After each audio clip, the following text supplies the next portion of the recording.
खेती बाड़ी की हर बात हमारे साथ। किसान भाइयों, कार्यक्रम कृषि दर्शन में आपका बहुत बहुत स्वागत है। नमस्कार। किसान भाइयों, जैसा कि हम जानते हैं वक्त बहुत महत्वपूर्ण होता है। बिना वक्त बर्बाद किए आज हम आपको सीधे लिए चलते हैं कृषि समाचार की ओर। जी मास्टर जी, तो दिखाते हैं अपने किसान भाइयों को कृषि समाचार। नमस्कार, कृषि समाचार में आपका स्वागत है। मैं हूं गौतम। आइए एक नजर डालते हैं आज कृषि समाचार में क्या है खास। बिरसा मुंडा लाह उत्पादक सहयोग समिति द्वारा लाह बीज और टूल किट का वितरण। बीज उत्पादन के लिए सरकार द्वारा चलाई जा रही है योजना। बिरसा कृषि विश्वविद्यालय परिसर में पूर्वी क्षेत्र प्रादेशिक कृषि मेला एवं एग्रोटेक किसान मेला का समापन। और अब कृषि समाचार विस्तार से। राज्य सरकार द्वारा सब्जी की खेती को बढ़ावा देने के लिए सब्जी बीज उत्पादन प्रसंस्करण और खुदरा बिक्री की योजना तैयार की गई है। इस योजना के तहत रांची, रामगढ़ और बोकारो में लोक निजी भागीदारी के आधार पर कार्यान्वयन किया जाएगा।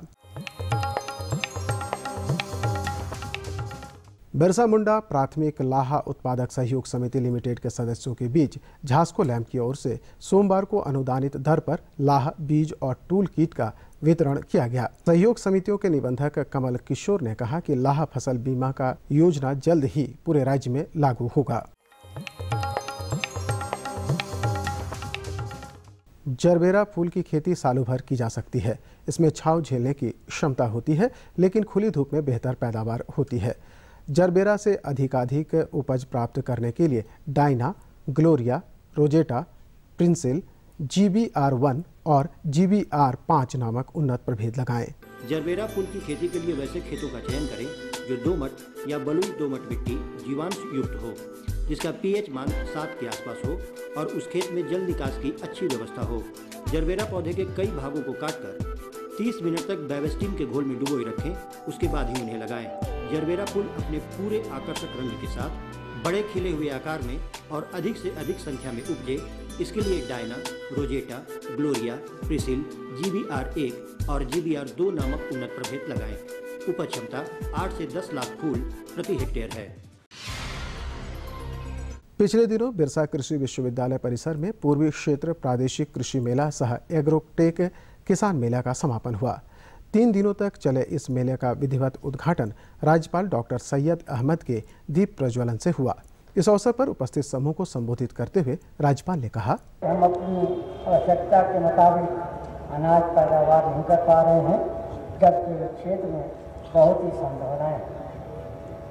इसका प्रमुख कारण यह है कि 87% खेती वर्ष जल पर आधारित है। राज्य में औसत वार्षिक वर्ष 1100 मिलीमीटर से 1400 मिलीमीटर के बीच होता है, लेकिन सिंचाई कार्य में आंकड़ों के मुताबिक मात्र 25% को ही उपयोग होता है। हमारे किसान स्वावलंबी एवं आत्मनिर्भर बने, यही हमारी मंशा है और हम ये चाहते हैं। इस उद्देश्य की पूर्ति हेतु हमारे कृषि वैज्ञानिकों को समर्पित होकर कार्य करने की आवश्यकता है। इस मेले में कृषि वैज्ञानिकों, विशेषज्ञों, कृषकों और खासकर महिला किसानों के बीच कृषि संबंधित विचार गोष्ठी का आयोजन किया गया। आसपास के इलाकों से बड़ी संख्या में आए किसानों ने विभिन्न स्टॉलों में लगाए गए कृषि उत्पाद, उपकरण, खाद, बीज सहित पशु पक्षियों की प्रदर्शनी का भी अवलोकन किया। राज्यपाल के सलाहकार मधुकर गुप्ता ने इस संबंध में बताया, जहां आज़ादी के समय मात्र 36 करोड़ की जनसंख्या को भी भोजन उपलब्ध कराने में हम सक्षम नहीं थे, वहां आज 1 अरब से अधिक जनसंख्या के लिए देश में खाद्य उत्पादन होना संभव हो सका है और हम कुछ कृषि उत्पादों का निर्यात भी कर रहे हैं। किंतु ऐसा होते हुए भी पिछले कुछ वर्षों में कृषि विकास दर लगभग ठहर सी गई है। अतः गत 5 वर्षीय योजना काल से इसको बढ़ाए जाने की दिशा में विशेष बल दिया गया है। कृषि विकास के लिए विभिन्न नई योजनाएं भी केंद्र सरकार द्वारा तथा कतिपय राज्य सरकारों द्वारा प्रारंभ की गई है। एक ऐसी मुख्य योजना जिसके बारे में आई एम श्योर कि आप सब लोग बहुत परिचित होंगे, राष्ट्रीय कृषि विकास परियोजना के अंतर्गत राज्यों को विभिन्न प्रकार की कृषि विकास से संबंधित क्रियाओं के लिए जो सहायता उपलब्ध कराई जाती है उसमें एक महत्वपूर्ण शर्त रखी गई है, और वो ये है कि राज्य के कृषि बजट में लगातार वृद्धि होनी चाहिए। किस दिशा में प्राथमिकताएं हैं वो इससे भी स्पष्ट होता है। और अब एक नज़र राज्य के 3 प्रमुख शहरों के मौसम के मिजाज पर।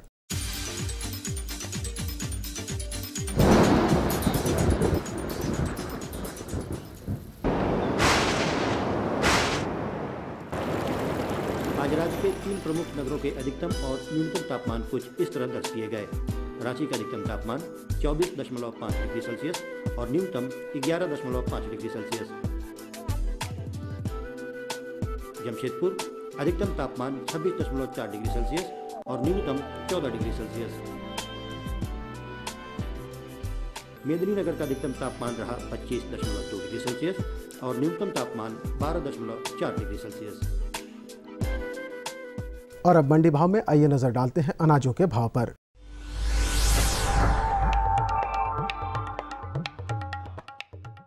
आज कृषि उत्पाद बाजार समिति पंडरा रांची में विभिन्न खाद्यान्नों के थोक भाव कुछ इस प्रकार दर्ज किए गए। चावल मोटा 1850 रुपये से 2000 रुपये, चावल मध्यम 2100 रुपये से 2200 रुपये, चावल उत्तम 2250 रुपये से 2450 रुपये, गेहूँ 1550 रुपये से 1600 रुपये, चना 4800 रुपये से 5000 रुपये, दाल अरहर 5800 रुपये से 7000 रुपये, दाल मसूर 4250 रुपये से 4550 रुपये, दाल चना 5700 रुपये से 5900 रुपये, सरसों तेल 10050 रुपये से 10150 रुपये, चीनी 3250 रुपये से 3350 रुपये, आलू 700 रुपये से लेकर 750 रुपये और प्याज 1600 रुपये से लेकर 1650 रुपया प्रति क्विंटल रहा।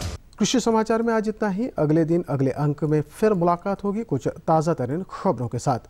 तब तक के लिए दीजिए इजाज़त। नमस्कार, जोहार। तो किसान भाइयों, आपने देखा कृषि समाचार, जिसमें आपने कृषि से संबंधित बहुत सारी महत्वपूर्ण जानकारियां हासिल की और बहुत सारी तकनीकों के बारे में जाना, मंडी का भाव जाना और मास्टर जी मौसम का मिजाज भी जाना। बिल्कुल। तो आगे किसान भाइयों, हम मिलते हैं एक छोटे से विराम के बाद। ये लो और बताओ। बस। अरे ये क्या भैया जी, बस इतनी सी रासायनिक खाद? किसानी छोड़ रहे हो क्या? किसानी नहीं, नादानी छोड़ रहे हैं। मिट्टी की जांच कराई है। अब तो लालाजी जितनी जरूरत है उतने ही उर्वरक खेत में डालेंगे। हाँ किसान भाई, आज ही अपने जिले की नजदीकी भूमि परीक्षण प्रयोगशाला में मिट्टी की जांच जरूर करवाएं और मिट्टी में पोषक तत्व, नमी व पौधे के विकास को देखते हुए केवल जरूरत के अनुसार ही पोषक तत्व डालें। और हाँ, मिट्टी में गंधक, जस्ता, बोरोन जैसे सूक्ष्म पोषक तत्वों का पता लगाना भी न भूलें।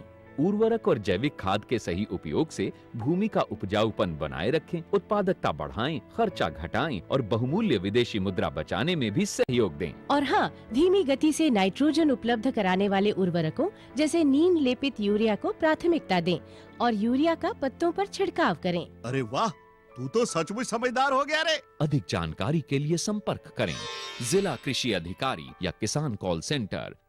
किसान भाइयों, पिछले दिनों बिरसा कृषि विश्वविद्यालय में एग्रोटेक किसान मेला 2013 का आयोजन किया गया। इसमें तमाम विभागों की प्रदर्शनियां थी, साथ ही साथ फसल संगोष्ठी का आयोजन किया गया। कई प्रश्न जो किसानों के मन में होते हैं वे भी पूछे गए। क्या क्या खास बातें हैं, कौन कौन सी जानकारियां जो आपके लिए लाभदायक हो सकती हैं, इन्हीं तमाम बातों को समेटे हुए आइए इसी मेले पर दिखाते हैं आपको एक टीवी रिपोर्ट। बिरसा कृषि विश्वविद्यालय परिसर में 3 दिवसीय पूर्वी क्षेत्र प्रादेशिक कृषि मेला एवं एग्रोटेक किसान मेला 2013 का आयोजन 22 फरवरी 2013 को किया गया। इसका आयोजन बिरसा कृषि विश्वविद्यालय रांची द्वारा कृषि एवं सहकारिता विभाग, कृषि मंत्रालय भारत सरकार एवं कृषि एवं गन्ना विकास विभाग झारखंड सरकार के सहयोग से किया गया। इस अवसर पर बतौर मुख्य अतिथि राज्यपाल डॉक्टर सैयद अहमद ने सबसे पहले विश्वविद्यालय परिसर में भगवान बिरसा मुंडा की मूर्ति पर माल्यार्पण किया। इनके अलावे कई गण्यमान्य लोगों ने भी बिरसा मुंडा की प्रतिमा पर पुष्प अर्पित किए। इसके उपरांत राज्यपाल डॉक्टर सैयद अहमद ने थीम पंडाल का उद्घाटन फीता काटकर किया। साथ ही मेले परिसर में लगे उद्यान प्रदर्शनी एवं दुकानों का भी अवलोकन किया। समारोह की शुरुआत विद्यार्थियों ने कुल गीत गाकर किया।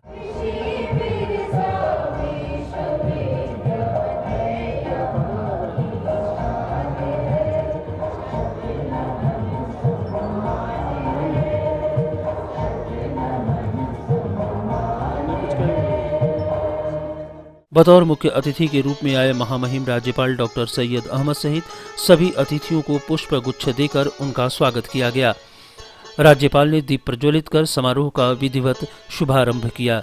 इस अवसर पर विश्वविद्यालय के कुलपति डॉक्टर MP पांडे ने स्वागत भाषण देते हुए राज्यपाल के सामने विश्वविद्यालय की उपलब्धियां तो बताई ही, साथ ही विश्वविद्यालय की समस्याओं से भी उन्हें अवगत कराते हुए कहा कि विश्वविद्यालय में अगस्त 2011 से नियुक्ति पर रोक लगी है, जिसके कारण शिक्षा, रिसर्च और प्रसार के सभी कार्य प्रभावित हो रहे हैं।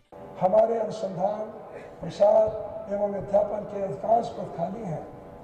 एडमिनिस्ट्रेशन की अगर पोस्ट को ही देखें तो 29 पोस्ट सैंक्शन है, जिसमें से कि 27 पोस्टें खाली हैं, जिनको कि हम टीचर्स के ही माध्यम से जो है किसी तरह से उसको हम काम चला रहे हैं। इसी प्रकार से वेटरनरी कॉलेज में 124 पोस्ट सैंक्शन होने के अगेंस्ट सिर्फ मात्र 24 ही अध्यापक हमारे हैं। प्रसार का कार्यक्रम हमारा काफ़ी नियुक्तियों के न हो पाने के कारण प्रभावित हो रहा है। ये आपको महामहिम को संज्ञान में लाना चाहूँगा कि जो भी हमारे KVKs हैं राज्य में, ये 100% भारतीय कृषि अनुसंधान परिषद के द्वारा पोषित हैं।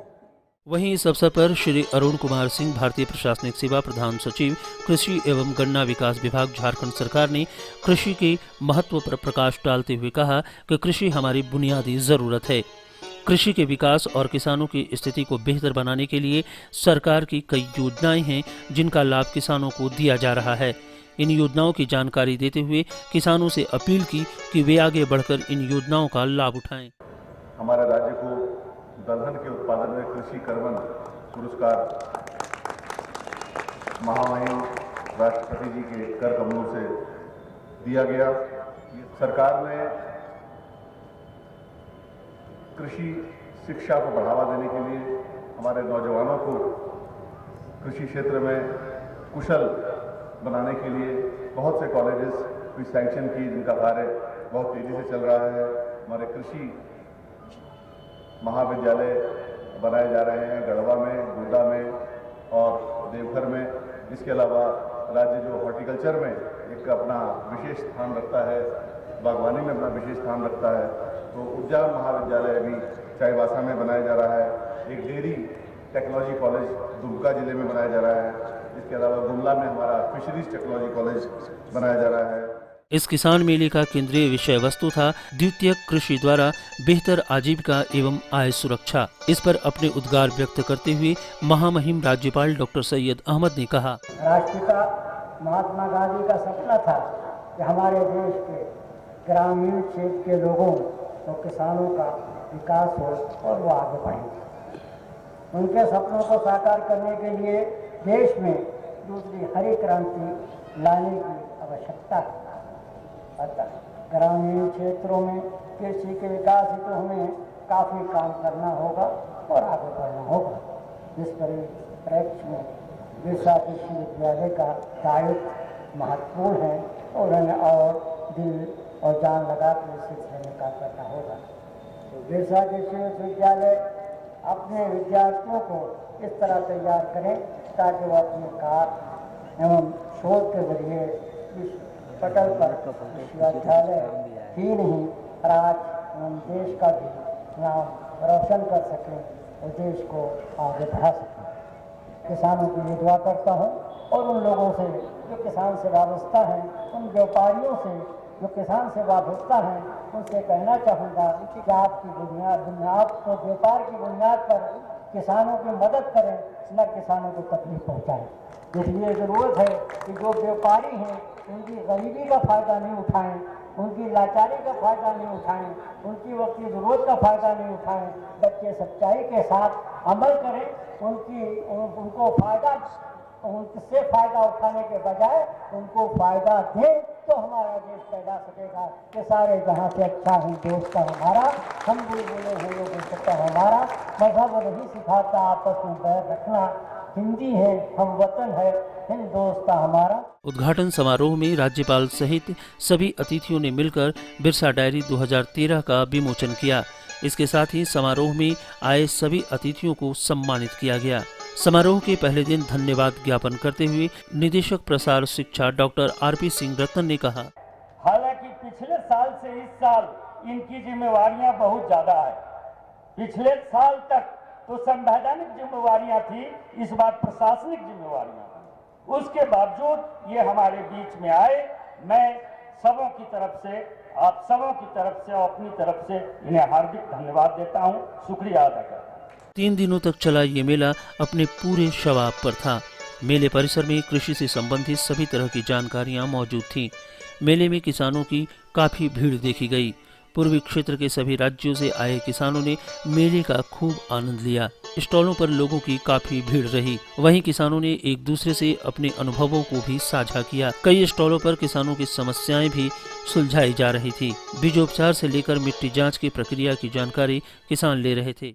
यही सॉइल टेस्टिंग करवाने से पहला तो यह है कि फार्मर्स को कम पैसे में काम चलता है। दूसरा है कि मिट्टी का जो स्वास्थ्य है वो खराब नहीं होता है, और इसको हम लोग इंटीग्रेटेड अप्रोच कहते हैं। और हमारा जो 50% डिफिशिएंट है अभी भी हमारा क्रॉप, वो हमारा पूरा हो सकता है केवल इस टेक्नोलॉजी को एडॉप्ट करने के लिए। स्टॉल्स में है सो हम लोगों ने किसानों को ये बताने की कोशिश किया है कि कितने प्रकार के खाद होते हैं, किस खाद को नहीं डालने से क्या क्या लक्षण आते हैं। इसमें एक लीफ कलर चार्ट है, इससे हम लोग पत्ती को मिलाते हैं, और यदि पत्ती की रंग जैसा मिलती है, यदि पत्ती की रंग इस रंग की है तो इसमें हमको नाइट्रोजन डालना है, और यदि पत्ती की रंग इस रंग की आती है तो उसमें हम लोग को नाइट्रोजन नहीं डालना है। ये पादप रोग विभाग का स्टॉल है हमारा, जहाँ पर हम अपने किसान भाइयों को, जो कि बिहार से भी आए हैं, कुछ किसान भाई वेस्ट बंगाल के बॉर्डर से आए हैं, वहाँ पे उनके फसलों में जो भी समस्याएं हैं, यहाँ पे ये लोग पिक्चर देख के भी बता रहे हैं कि यहाँ पर हमारे आलू के फसल में इस तरह का लक्षण दिखा, तो हम लोग उनको इसका निदान बता रहे हैं। यहाँ पे हम लोग ऑयस्टर की खेती का ट्रेनिंग भी देते हैं, जो कि सिर्फ एक ही दिन का रहता है, और मात्र 300 रुपये खर्च पर हम लोग एक इसकी ट्रेनिंग देते हैं। और ऑयस्टर के साथ साथ यहाँ पे बटन मशरूम भी दिया था हमारे यहाँ पे। इसको लगाने के लिए जो स्पॉन है ये भी मिलता है, जिसका मूल्य 200 ग्राम का 20 रुपये है। मौसम की जानकारी का एक अहम रोल है कृषि के लिए। कोई भी कृषि जब आप करते हैं, जब खेती लगाते हैं, तो उसमें मौसम बहुत ही अहम रोल निभाता है, क्योंकि बिना मौसम की खेती नहीं होती है। और इसलिए ये विभाग जो हमारा है, जो कृषि भौतिकी मौसम विज्ञान विभाग है, इसका मुख्य काम यही है कि किसानों को हम पूर्व आग्रह या पहले से बताते हैं कि आपका क्या होना चाहिए, किस तरह का मौसम में क्या खेती करना है, या फिर कोई अचानक से कोई मौसम में बदलाव आता है तो उसमें हम क्या कर सकते हैं। किसान जो होते हैं हमारे आसपास के एरिया से, वो आते हैं और अपना जितना भी फ्रूट्स होता है, वेजिटेबल्स होता है, वो यहाँ पे सेल करते हैं। हम उनसे खरीदते हैं अच्छे दाम देकर, और फिर हमारा ये वेयर हाउस है, कलेक्शन सेंटर जो है, वहाँ पे हम लोग सबको कलेक्ट करते हैं, जहाँ पे शॉर्टिंग होती है और इसे ग्रेडिंग की जाती है। फर्दर डैट जो प्रोडक्ट हमारे कोल्ड स्टोरेज के लिए होते हैं, उन्हें कोल्ड स्टोरेज में ट्रांसफ़र किया जाता है, जिससे फिर कंज्यूमर्स को वो मिलते हैं। मॉडलों के माध्यम से बिरसा विश्वविद्यालय में उपलब्ध सेवाओं की जानकारी और उसके फायदे के बारे में बताते हुए विशेषज्ञों ने कहा, पशु चिकित्सा महाविद्यालय का स्टॉल है, जहां पर हम लोग यह दर्शाने का प्रयास किए हैं कि तरह तरह के कैटेगरी या विभिन्न कैटेगरी के जो किसान हैं, वो कृषि के अलावे अगर पशुपालन पर भी को भी अपनावें तो उनकी जीविका जो अच्छी तरह से चल सकती है। और ये असली चीज़ जो है किसान का उस वक्त काम आएगा जबकि किसान को खेती में ड्राउट सूखा पड़ गया, उस समय यही पूरा उसका आमदनी का जरिया है, जीविका का है कि खेती पड़ गया तो भी अपना ये जीवन पालन आमदनी कर सकें। इस मेले में आए कई किसानों को कृषि के क्षेत्र में उनके उत्कृष्ट योगदानों के लिए सम्मानित भी किया गया। सम्मान पाने वाली एक महिला से जब हमने बात की तो इन्होंने कहा कि मैं ये सम्मान पाकर काफी गौरवान्वित महसूस कर रही हूँ। अब और जोर शोर से अपने क्षेत्र में काम करूँगी। जी, आपको आज सम्मानित किया गया है, तो ये सम्मान पाकर के आपको कैसा लग रहा है? ठीक लग रहा है। देखो अभी हम लोग को थोड़ा कम हो गया था ना, अभी और ज़्यादा होगा। अभी ज़्यादा करके हम लोग बनाएंगे, और थोड़ा थोड़ा फैक्ट्री जो कंपनी है वहाँ सब हम लोग थोड़ा थोड़ा करके बिक्री करते हैं, और वो किसी से हम लोग सहायता नहीं लिए हैं, और हम लोग अपने से करते हैं, और उसके बाद हम लोग बिक्री भी करते हैं। उसमें हम लोग को 2-4 पैसा हो जाता है, और 50 किलो कुंटल भर हम लोग बिक्री करते हैं अपने, और सब बनाते हैं, केचुआ खाद बनाते हैं हम लोग। उद्घाटन समारोह के पहले दिन भोजनावकाश के बाद तकनीकी परिसंवाद सह कृषक संगोष्ठी का आयोजन किया गया, जिसमें कृषकों ने अपनी समस्याओं को विशेषज्ञों के सामने रखा, जिसका समाधान विशेषज्ञों ने सुझाए। जो पौधा होता था वो सिकुड़ता नहीं था, लेकिन अब कितना भी हम लोग उपयोग करते हैं, उपचारित करके भी काट करके उपचारित करके भी लगाते हैं, लेकिन सबका सिकुड़ जाता है। यह प्राय इन्वायरमेंट का दोष है कि क्या दोष है, इसमें आप लोगों का शोध बहुत जरूरी है। एक्टिविटी रहेगी ऊपर तो बहुत सारे जो वायरस के रोग हैं इस प्रदेश में बहुत है वायरस। पत्तियां जो टेढ़ी हो जाती हैं, मुड़ जाती हैं, गोल हो जाती, चितकबरी हो जाती है, तो ये जो माहू है ये रोग को फैलाता है। अगर पत्ती रही तो उस पत्ती पर खाएगा और उसके पत्ती पर खाने से उसका जो विषाणु है वो भी कंद में चला जाएगा, ट्यूबर में, आलू में जमीन के नीचे है। पत्तियों को काट देने के बाद सिंचाई बिल्कुल न करें, भूल के भी न करें, क्योंकि वो आलू के हार्डनिंग का समय होता है। उसके छिलके जो है आलू के सख्त होते हैं और सख्त होना जरूरी है, तभी आलू आप ज्यादा दिन तक स्टोर करके रख सकते हैं। कि आपके फसल में सिकुड़न रोग है, संकुचन रोग है, तो उस संक्रमित पौधे को आप उखाड़ के जला दें और एक टाटा मीडा या कॉन्फिडोर करके दवा है, आधा ml दवा 1 लीटर पानी में घोल बना करके इसका छिड़काव करें तो आपके फसल पे ये समस्या फिर नहीं आएगी। तो आप लोग से प्रार्थना है सर कि बैगन सर बरसात में क्यों मरता है, उसको कैसे रोका जा सकता है सर, जबकि बरसात के बाद लगाते हैं तो सर वो बैगन नहीं मरता। तो सर आप लोग से प्रार्थना है सर इसका मतलब सही सर सुझाव दें। आपके इस खेत में ये रोग लग गए हैं, कोशिश करें कि उस फसल को उस खेत में 3 से 4 साल तक न लगाएं। तो इससे क्या है कि जो जीवाणु उसमें है, अगर उसको आप भोजन नहीं देंगे तो उनकी संख्या में कमी हो जाएगी। पूर्वी क्षेत्र प्रादेशिक कृषि मेला एवं एग्रोटेक किसान मेला 2013 के दूसरे दिन भी मेले में खूब भीड़ देखने को मिली। भीड़ में सिर्फ किसान ही शामिल नहीं थे, बल्कि आम आदमी सहित स्कूली बच्चे भी मेले का खूब आनंद ले रहे थे। तो यहाँ मेला में आके कैसा लग रहा है? मेला में आके बहुत अच्छा लग रहा है। तो ये जो जानकारी तुम लोग ले रही हो, इस जानकारी लेकर के तुम लोगों को क्या लाभ मिलने वाला है? इससे हमें जानकारी मिलेगा, इससे पता चलता है कि कौन सा चीज कैसे किया जाता है, इस सब के बारे में, कितने प्रकार के होते हैं। मेले के दूसरे दिन तकनीकी परिसंवाद सह महिला कृषक संगोष्ठी का आयोजन किया गया, जिसमें बतौर मुख्य अतिथि राज्य महिला आयोग की अध्यक्षा डॉक्टर हेमलता एस मोहन ने कहा कि कृषि के विकास के लिए महिलाओं की भागीदारी जरूरी है। इसके लिए उन्होंने महिलाओं को प्रशिक्षण देने की आवश्यकता जताई। साथ ही ये भी कहा कि पुरुष महिलाओं को प्रोत्साहित करें। बताना चाहूंगी कि जब तक हम अपने सोचने का दायरा बड़ा नहीं करेंगे तो समाज में हम वैसी तरक्की नहीं कर पाएंगे जैसी तरक्की की हम अपेक्षा करते हैं। उदाहरण देती हूँ, महिलाएं रोपनी का काम करती हैं, कृषक बहनें रोपनी का काम करती हैं, और जितने भी उपाऊ काम है, घास पतवार उखाड़ना, मेहनत का काम करना, उठा के ले जाना एक जगह से दूसरी, दिन भर लगी रहती है। अब मैं पुरुषों को ये बताना चाहती हूँ कि अगर आप उन्हें इससे निकाल लें और उनको सेकेंडरी एग्रीकल्चर में जो उनकी समझने की उनके द्वारा की जाने का योग्य काम है, अगर आप उनको सेकेंडरी एग्रीकल्चर में लगाएं, उसकी उनको ट्रेनिंग दिलवाएं, तो क्या आपको पता है कि जिस धान से आपको 40,000 रुपए मिलते हैं उससे आपको 4 लाख रुपए मिल जाएंगे। वहीं इस किसान महिला संगोष्ठी कार्यक्रम में महिलाओं ने भी अपने अपने अनुभवों को व्यक्त किया। आने वाला दिन में हम सोचते हैं कि पूरे गांव हम लोग सरसों का खेती करेंगे और कुछ दिनों में ऐसा करेंगे कि झारखंड को बाहर से सरसों का तेल खरीदने की जरूरत नहीं पड़ेगी, हमारे झारखंड में भी लहराने लगेंगी। ऐसा हमारा विश्वास है और ऐसा करना है। हमारी महिलाएं काफी जागरूक है कि हमारे मिले कम से कम 50-60% तो किसानों के बीच में जाए, जो सामान सरकार से मिल रहा है हजार करोड़, लेकिन वहीं धरातल तक नहीं पहुंच रहा है। भाई इस बात को ख्याल किया जाए। तो हम लोग 21 महिलाएं आए हुए हैं महिला समाख्या की तरफ से, तो हम लोग को भी मोमबत्ती बनाने के लिए, अगरबत्ती बनाने के लिए ये सब ट्रेनिंग दिया जा रहा है। तो जब तक पुराने परंपराओं को नहीं तोड़ेंगे तब तक नए परंपराओं में हम लोग नहीं पहुंच सकते हैं।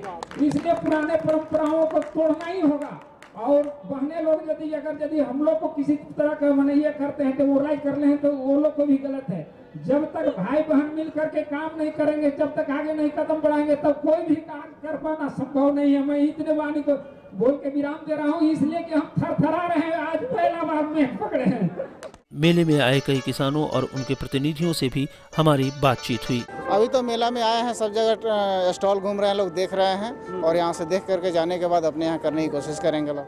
को जाएं कृषि के प्रति, वो छोटा चाह रहे हैं, वो मजदूरी करना बेहतर समझते हैं, वो चाहते हैं कि बाहर जाकर हम मजदूरी करें। लेकिन अगर हम इस एग्रीकल्चर के प्रति, कृषि के प्रति उनकी अगर रुचि को जगा दें तो निश्चित रूप से वो बाहर ना जाकर यहाँ पर खुशी से अपना जीवन व्यतीत करेंगे और इससे हमारा देश ऑटोमेटिक विकास की ओर अग्रसर होगा। आज कृषि का यंत्रीकरण आवश्यक है। अधिक पैदावार और उन्नत खेती के लिए यंत्रों की आवश्यकता से कोई भी इनकार नहीं कर सकता। इसी को ध्यान में रखते हुए इस मेले में कृषि यंत्रों की भी प्रदर्शनी लगाई गई थी। आइए हम जानते हैं एक ऐसे कृषि यंत्र के बारे में जो धान और गेहूं की कटाई को बेहद आसान बनाता है। इनका काम है कि जो भी खड़ी फसल है, जैसे आपका धान हो गया, गेहूं हो गया, इस तरह की जो खड़ी फसल होती है उनको काट कर बंडल बांध देता है। तो इस मशीन का काम है कि धान को काट के बंडल के रूप में बांध के एक साइड गिरा देना, जिससे किसान को जो काटने और बांधने की जो परेशानी है वो दूर हो जाती है। मेले के दूसरे दिन पशुपालन एवं मत्स्य पालन विभाग झारखंड सरकार के प्रधान सचिव श्री वीके त्रिपाठी ने पशु पक्षी प्रदर्शनी का उद्घाटन किया। वे पशुपालकों से मिले और पशुओं के संबंध में जानकारी प्राप्त की। हमने भी एक ऐसे किसान से बात की जो बकरी पालन भी करते हैं। बकरी पाले क्या तो बकरी आपके पास? अभी तो एक है। कहाँ से लाए थे इस बकरे को? पता टोली से लिए थे। कब खरीदे थे? कितना किलो का खरीदे थे? साल भर। कितना में खरीदे थे? 5000। और अभी कितना मिल रहा है इसका? अभी तो दाम नहीं लगा है। फिर भी कितना बेचेगा इसको? 14 में। आज जरूरत है कृषि को परंपरागत तरीके से निकालकर वैज्ञानिक तरीकों से जोड़ने की, जो लगातार हो भी रहा है। विज्ञान की ही देन है कि हमारा उत्पादन काफी बढ़ा है, लेकिन हमारा उद्देश्य सिर्फ उत्पादन को बढ़ाना नहीं, बल्कि उस उत्पाद का समुचित मूल्य मिले उसका भी हमें ख्याल रखना है। और इसके लिए जरूरी है कि उत्पादित सामानों का मूल्यवर्धन किया जाए। इसके लिए सरकार द्वारा काफी प्रयास किए जा रहे हैं। किसानों को भी इसके लिए प्रशिक्षित किया जा रहा है। कृषि एवं एग्रोटेक किसान मेले के समापन में आए श्री मधुकर गुप्ता, महामहिम राज्यपाल झारखंड सरकार के सलाहकार, ने कहा कि फूड प्रोसेसिंग उद्योग एवं कृषि के व्यवसायीकरण से ही ग्रामीण क्षेत्रों का कायाकल्प हो सकता है। कृषि को बढ़ावा देने के लिए समन्वित प्रयास की आवश्यकता है। 3 दिनों तक चले इस मेले में लगभग 4 राज्यों से आए 50,000 किसानों ने हिस्सा लिया और कृषि से संबंधित नई जानकारियों से अवगत हुए। सचमुच इस तरह के आयोजनों से जहां किसानों में उत्साह का संचार होता है, वहीं कृषि की बारीकियों को सीखने का मौका भी मिलता है। बिरसा कृषि विश्वविद्यालय रांची द्वारा आयोजित ये 3 दिवसीय मेला, जो कृषि एवं सहकारिता विभाग, कृषि मंत्रालय भारत सरकार एवं कृषि एवं गन्ना विकास विभाग झारखंड सरकार के सहयोग से हुआ, पूरी तरह से सफल रहा। इस आयोजन के लिए इनकी जितनी भी प्रशंसा की जाए कम है। तो किसान भाइयों, आशा है कि आप इस रिपोर्ट से जरूर लाभान्वित हुए होंगे। तो मास्टर जी, अब बारी आती है किसकी? चिट्ठी पत्री की। तो अपने दर्शकों को पता नोट करवा देते हैं। बिल्कुल किसान भाइयों, हमारा पता नोट कीजिए। हमारा पता है डॉक्टर कृषि दर्शन, कृषि प्रकोष्ठ द्वारा केंद्र निदेशक, दूरदर्शन केंद्र रांची रोड, रांची, 3 संख्या 83400। तो मास्टर जी, अब चिट्ठी पत्री की भी बात हो गई, अब क्या है, विदा लेने का समय आ गया। बिल्कुल। तो किसान भाइयों, फिलहाल कृषि दर्शन की पूरी टीम को दीजिए इजाजत। अगले कार्यक्रम में फिर होगी आपसे मुलाकात। तब तक के लिए नमस्कार।